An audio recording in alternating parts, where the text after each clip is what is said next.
తెలుగు వారి number 1 choice Telugu matrimony. Jubilee hills ఉప ఎన్నికలో గెలుపుతో కాంగ్రెస్ శ్రేణులు విజయోత్సవాలు సంబరాల్లో మునిగిపోతే ఓటమి పాలయ్యారు బీఆర్ఎస్ అభ్యర్థి మాగంటి సునీత. ఆవిడ స్పందించారు. జూబ్లీ హిల్స్ ఎన్నికలో రౌడీయిజం నడిచిందని ఆరోపించారు బీఆర్ఎస్ అభ్యర్థి మాగంటి సునీత. అధికార పార్టీ రిగ్గింగ్ చేసి గెలిచిందని ఆమె అన్నారు. ఎన్నికల కమిషన్ అట్టర్ ఫ్లాప్ అయింది. ఒక ఆడబిడ్డగా నా మీద ఎంత చేయాలో అంత చేశారు.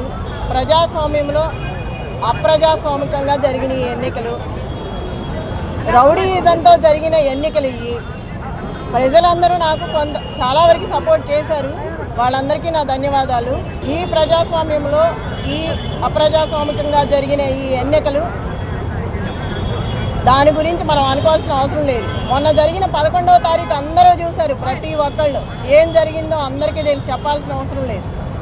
రిగ్గింగ్లు, రౌడీయిజాలు అదే పైకి వచ్చింది, అదే గెలిచింది. అది ఒక మహిళ మీద. అది ఎంతవరకు న్యాయమో మీరే ఆలోచించాలి.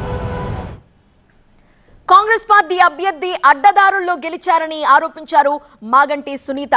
బీఆర్ఎస్ తరపున పోటీ చేసి ఓడిపోయారు మాగంటి సునీత. తాను కార్యకర్తల కోసం మాట్లాడినా కూడా తప్పు అర్థం తీశారని సునీత ఆవేదన వ్యక్తం చేశారు. చెప్పడానికి రానిది, చెప్పనలవి కానిది, అనుకోవడానికి కూడా సిగ్గుగా ఉన్నది. ఇది ఒక మహిళ మీద ఇలా చేయడం, ఇంతమంది వచ్చి ఇంత చేయాల్సిన అవసరం లేదు.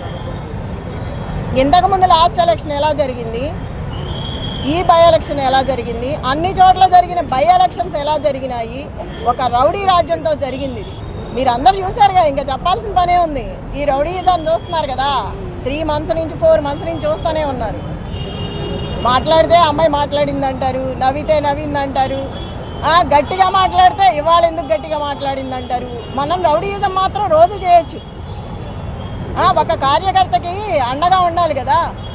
మరి అందరు కార్యకర్తలకి భయపెట్టిన వాళ్ళ దగ్గరికి వెళ్ళి ధైర్యం చెప్పి అండగా నిలబడి కార్యకర్తల కోసం మాట్లాడిన దాన్ని కూడా తప్పుగా తీసుకున్నారు. దాన్ని కూడా భూతద్దంలో చూపించారు. ఒక మహిళని ఇలా చేయడం ఫస్ట్ టైం మీరు చూస్తున్నారుగా. దీన్ని గెలుపనరు. అడ్డదారులు వచ్చి అడ్డంగా చేసి, నేను చూసా కదా మొన్న, నేను అడ్డం పడ్డాను, ఎక్కడికక్కడ అడ్డం పడతానే వచ్చాను, చాలా చేసుకుంటూ వచ్చాము. అది కూడా లేడీస్ని చేసుకొచ్చాం, అన్ని చోట్ల లేడీస్నే చేసాము, అంత ధైర్యంగా నిలబడి. తెలుగు వారి నంబర్ 1 చాయిస్ తెలుగు మ్యాట్రిమోనీ.